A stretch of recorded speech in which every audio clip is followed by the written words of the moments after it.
ರಾಜಕಾರಣದಲ್ಲಿ ಆರೋಪಗಳು ಮಾಡ್ತಾ ಇದ್ರು ಅಂತ ಸಂದರ್ಭದಲ್ಲಿ ಅವರು ಯಾವ ರೀತಿ ಪ್ರಕ್ರಿಯೆ ಮಾಡ್ತಿದ್ರು? ಈಗ ದೊಡ್ಡವ್ರ ಮೇಲೆ, ದೇವೇಗೌಡರ ಮೇಲೆ ಆರೋಪ ಮಾಡ್ತಿದ್ರು ಅಥವಾ ಮನೆ ಮೇಲೆ ಆರೋಪ ಮಾಡಿದಾಗ ಮನೆಗೆ ಬಂದಾಗ ಅವರು ಯಾವ ರೀತಿ ನಡ್ಕೊಳ್ತಿದ್ರು, ಅಥವಾ ಇದನ್ನ ಅರಗಿಸ್ಕೊಳ್ತಿದ್ರ, ಅಥವಾ ಇದನ್ನ ರಿಯಾಕ್ಟ್ ಮಾಡ್ತಿದ್ರ, ನಿಮ್ ಜೊತೆ ಏನಾದ್ರು ಮಾತಾಡ್ತಿದ್ರ? ಅಪ್ಪ ಸ್ವಲ್ಪ ರಾಜಕೀಯದ ಬಗ್ಗೆ ಅಷ್ಟು ಅಮ್ಮನ ಜೊತೆ ಅವ್ರು ನೋವನ್ನು ಹಂಚ್ಕೊಳ್ಳಾರ ಅನ್ಸುತ್ತೆ. ಅಮ್ಮ ಧೈರ್ಯ ಹೇಳೋರು ಬಿಟ್ರೆ ಅವರು ರಾಜಕೀಯದ ವಿಷಯಕ್ಕೆ ಅಷ್ಟು ಅಮ್ಮ ಇನ್ವಾಲ್ವ್ ಆಗ್ತಿರ್ಲಿಲ್ಲ. ಬಟ್ ಒಂದು ಅವರು CM ಆದಾಗ ಪ್ರೈಮ್ ಮಿನಿಸ್ಟರ್ ಕ್ಯಾಂಡಿಡೇಟ್ ಅಂತ ಹೇಳಿದಾಗ ಫಸ್ಟ್ ಅಮ್ಮನಿಗೆ ಫೋನ್ ಮಾಡಿತ್ತು. ಅವರು ಈ ತರ ಹೇಳ್ತಿದ್ದಾರೆ, ನನಗಿಷ್ಟ ಇಲ್ಲ ಅಂದ ತಕ್ಷಣ ಅಮ್ಮ ಯಾವುದೇ ಹೆಣ್ಮಗಳಾದ್ರೂ ಮೇಲಕ್ಕೆ ಹೋಗ್ಬೇಕು ಅಂತ ಇಷ್ಟಪಡ್ತಾರೆ. ಆದ್ರೆ ಅಮ್ಮ ಏನ್ ಹೇಳಿದ್ರು ಅಂದ್ರೆ, ರಾಜ್ಯದ ಜನ ಎಲ್ಲ ನಂಬಿ ನಿಮ್ಮಿಂದ ಒಂದು ಒಳ್ಳೆ ಕೆಲಸನ ಎಕ್ಸ್ಪೆಕ್ಟ್ ಮಾಡಿ ನಿಮ್ಮನ್ನ CM ಮಾಡಿದ್ದಾರೆ, ದಯವಿಟ್ಟು ರಾಜ್ಯ ಬಿಟ್ಟು ಹೋಗಬೇಡಿ ಅಂದ್ರು. ಅವರು ಹೋಗಬೇಡಿ, ಇವ್ರು ಯಾರಿಗೂ ನಿರಾಸೆ ಮಾಡಬೇಡಿ, ನೀವು ಎಷ್ಟೋ ವರ್ಷದಿಂದ ಕಾದಿದ್ರು ತುಂಬಾ ಜನ, ನಿಮ್ಗೆ ಅವಕಾಶ ಸಿಕ್ಕಿದೆ, ನೀವು ಇಲ್ಲಿ ಜನಕ್ಕೇನೆ ಸೇವೆ ಮಾಡಿ, ನಮಗೆ ಅದು ಬೇಡ, ರಾಷ್ಟ್ರ ರಾಜಕಾರಣ ನಮಗ್ ಬೇಡ ಅಂತ ಹೇಳಿದ್ರು. ರಾಜಕೀಯವಾಗಿ ಏನಾದ್ರೂ ಒಂದು ಸಜೆಷನ್ ಕೊಟ್ಟಿದಾರಮ್ಮ ಅಂದ್ರೆ ಆ ಘಟ್ಟದಲ್ಲೊಂದೇ. ಆದ್ರೆ ನನ್ನ ತಂದೆದು ಎಷ್ಟು ದೊಡ್ಡತನ ಅಂದ್ರೆ, ಆರ್ಡ್ರಲ್ಲೇ ಎಲ್ರಿಗೂ ಫೋನ್ ಮಾಡಿದ್ದಾರೆ, ವಿತೌಟ್ ಪರ್ಮಿಷನ್. ಅವರ ಅವತ್ತೇನು ಡಿಸಿಷನ್ ತಗೊಳ್ಳಿಲ್ಲ. ಅವರು ಸೆಂಟ್ರಲ್ ಎಲ್ಲಾ ಸೇರಿ ಏನೇ ಹೇಳಿದ್ರು, ಅಮ್ಮನಿಗಾದ್ಮೇಲೆ ದೊಡ್ಡಣ್ಣಂಗ್ ಮಾಡಿದ್ದಾರೆ, ರೇವಣ್ಣಂಗೆ, ಕುಮಾರಣ್ಣಂಗೆ ಸೇಮ್ ಆರ್ಡ್ರಲ್ಲೇ ಮಾಡಿದ್ದಾರೆ. ಕೊನೆ 7 ತನಕನೂ ಕೇಳಿದ್ದಾರೆ, ಈ ತರ ಇದೆ, ನನಗೇನು ಗೊತ್ತಾಗ್ತಿಲ್ಲ, ಇಲ್ಲಿ ಏನ್ ಮಾಡೋದು ಅಂತ ಕೇಳಿದ್ರು. ಆದ್ರೂ ವಿಧಿ ಬಿಡ್ಲಿಲ್ಲ.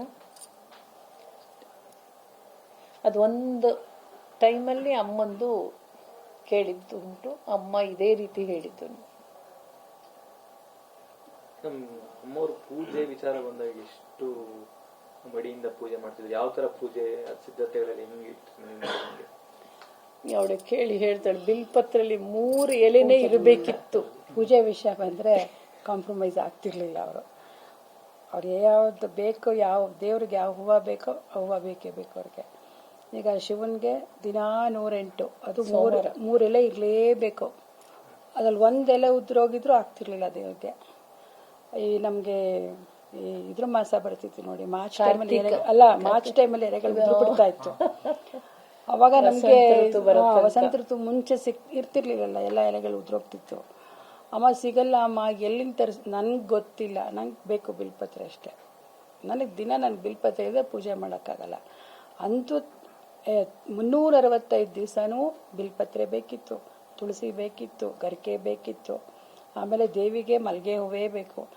ಶುಕ್ರವಾರ ನೀವು ನಂಬ್ತೀರಾ ಇಲ್ವಾ, ಅವ್ರ ರಾಜರಾಜೇಶ್ವರಿಗೆ ಮಲ್ಗೆ ಹಾರನೇ ತಗೊಂಡು ಹೋಗ್ಬೇಕು. ಅದು ಎಷ್ಟೇ ದುಡ್ಡಾಗ್ಲಿ, ಎಷ್ಟೇ ಆಗ್ಲಿ, ಚೆನ್ನಾಗಿರೋದು ಬರ್ಬೇಕು, ಮಲ್ಗೆ ಹಾರನೇ ಬೇಕು. ಅವರು ತಾಯಿ ನಮ್ಗೆ ಇವತ್ತು ನಮ್ಮ ತಾಯಿ ಬದುಕಲ್ಲಿ ನಮ್ಗೆ 2 ಇನ್ಸಿಡೆಂಟಲ್ಲೇ ಅವರ ಪೂಜಾ ಫಲದಿಂದಲೇ ಸರ್ವೈವ್ ಆದ್ರು ಏನೋ ಗೊತ್ತಿಲ್ಲ ನಮ್ಮಮ್ಮ. ಅವರು ಈಶ್ವರನಲ್ಲಿ ತುಂಬ ಪರಮ ಭಕ್ತೆ, ಮತ್ತು ರಾಜರಾಜೇಶ್ವರಿನಲ್ಲಿ ಆ ಒಂದು ಅವರ ಬದುಕಿನ 2 ಸಂಕಷ್ಟನೂ ಕೂಡ ಆ ದೇವರೇ ಕಾಪಾಡದ ಅನ್ನೋ ನಂಬಿಕೆ ನಮಗೂ ಆ ಟೈಮಲ್ಲಿ ಅವರು ಸರ್ವೈವ್ ಆಗಲ್ಲ ಅನ್ನೋ ಟೈಮಲ್ಲಿ ಅವರ ಕಷ್ಟ ಇತ್ತು. ಯಾಕಂದ್ರೆ ನಮ್ಮ ಫ್ಯಾಮಿಲಿ ಹೇಳ್ಬೇಕಂದ್ರೆ ಕಷ್ಟ ಇತ್ತು. ಅದು ಎಲ್ಲ ಡಾಕ್ಟರ್ಸ್ ಇದರಿಂದ ಹೇಳ್ಬಿಟ್ಟಿದ್ರು ಉಳಿಯೋದು ಕಷ್ಟ ಇದೆ ಅಂತ. ಆದ್ರೆ ದೈವದ ಸಂಕಲ್ಪನೋ ಏನೋ. ಬಟ್ ರಾಜರಾಜೇಶ್ವರಿ ಮಾಡಿದ ಪೂಜಾ ಫಲ, ಅವರ ಸ್ವಾಮೀಜಿ ಒಬ್ರು ಇದ್ರು ಹಿಂದಿನವರು, ಅವ್ರು ಫೋನ್ ಮಾಡಿ ಹೇಳಿದ್ರು ನಮ್ಮ ಮನೆಗೆ, ನೀವೆಲ್ಲ ಮನೇಲಿ ಅನ್ಕೊಂಡಿದ್ದೀರಿ ಅವ್ರು ಉಳಿಯಲ್ಲ ಅಂತ ಹೇಳ್ಬಿಟ್ಟು, ಅವಳು ದೇವಿ ಮಗಳಿದ್ದಾಳೆ, ಖಂಡಿತ ನಿಮ್ಮ ಮನೆಗೆ ಬರ್ತಾಳೆ, ನಿಮ್ಮ ಮನೇಲಿ ಆತಂಕ ಬೇಡ, ಯಾರಿಗೂ ಆತಂಕ ಬೇಡ ನೀವು ಅಂತ ಹೇಳ್ಬಿಟ್ಟು ಅವರು ಸ್ವಾಮೀಜಿಗಳು ಅವರು ಕಲ್ಕಟ್ಟಾದಲ್ಲಿದ್ದರು. ಆಮೇಲೆ ನಮ್ಮಮ್ಮ ಮನೆಗೆ ಬಂದಮೇಲೆ ಎಲ್ಲ ವಾಸಿ ಆದ್ಮೇಲೆ ದೇವಸ್ಥಾನಕ್ಕೆ ಹೋದಾಗ ಒಂದೇ ಮಾತು ಹೇಳಿದ್ರು, ಚಿನ್ನಮ್ಮನವರೇ, ನೀವು ಈ ರಾಜರಾಜೇಶ್ವರಿಯ ಮಗಳು, ಈ ಇದರಲ್ಲಿ ನೀವು ಯಾರೋ ಹೊಟ್ಟೆಲಿ ಹುಟ್ಟಿರ್ಬೋದು, ಆದರೆ ಆ ದೇವಿ ಮಗಳೇನೆ ನೀವು, ಇದು ನಿಮ್ಮ ತವರು ಮನೆ.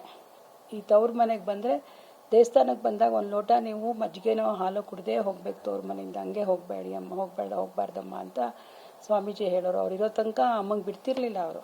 ನೋಡಿ ಅದೇ ಮೊನ್ನೆ ಅಮ್ಮ ಸತ್ತಾಗ ಮೊದಲನೇ ಸೀರೆ ಅಲ್ಲಿಂದ ನಾವ್ ಎಕ್ಸ್ಪೆಕ್ಟ್ ಮಾಡಿರ್ಲಿಲ್ಲ. ಅದು ತವ್ರ ಮನೆ ಅಂದಂಗೆ ಅಮ್ಮನ ತಗೊಂಬಂದ್ ಅರ್ಧ ಗಂಟೆಗೆಲ್ಲ ಅಲ್ಲಿಂದ ಅಮ್ಮನಿಗೆ ಸೀರೆ ತಂದ್ಕೊಟ್ರು. ಯೆಲ್ಲೋ ಕಲರ್ ಸೀರೆ ಹಾ, ಯೆಲ್ಲೋ ಕಲರ್ದು. ಅದಾದ್ಮೇಲೆ ನೋಡಿ ಅವರು ಎಷ್ಟು ಜನಕ್ಕೆ ಯೋಗ ಬರುತ್ತೆ. ಇಲ್ಲಿ ಕಾರಂಜಿ ಆಂಜನೇಯಕ್ಕೆ ಹೋಗ್ತಾ ಇದ್ರು. ಅಲ್ಲಿ ಪುರೋಹಿತರು ಬಂದ್ರು.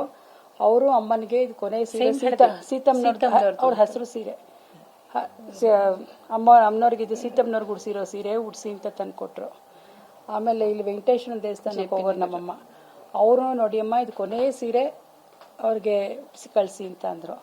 ಆಮೇಲೆ ಇನ್ನೂ ಒಂದು ಯಾವುದೋ ದೇವಸ್ಥಾನದಲ್ಲಿ ಕಳಿಸಿದ್ರು. ಅಷ್ಟೇ ಅಲ್ಲ ನೋಡಿ, ನಾವು ದಾರಿನಲ್ಲಿ ಇಲ್ಲಿಂದ ಹಾಸನ ಹೊಳೆನರಸೀಪುರಕ್ಕೆ ಹೋಗೋ ತನಕ ಮಡ್ಲಕ್ಕಿ ಅಂತೇಳಿ ಪಾಪ ಆಯಾ ಊರಲ್ಲಿ ಅವ್ರ ಪ್ರೀತಿಗೆ ತಕ್ಕನಾಗ ಒಂದೊಂದು ಸೀರೆ ಇಟ್ಟು ಮಡ್ಲಕ್ಕಿ ಕೊಟ್ಟಿದ್ದಾರೆ ಅಮ್ಮನಿಗೆ.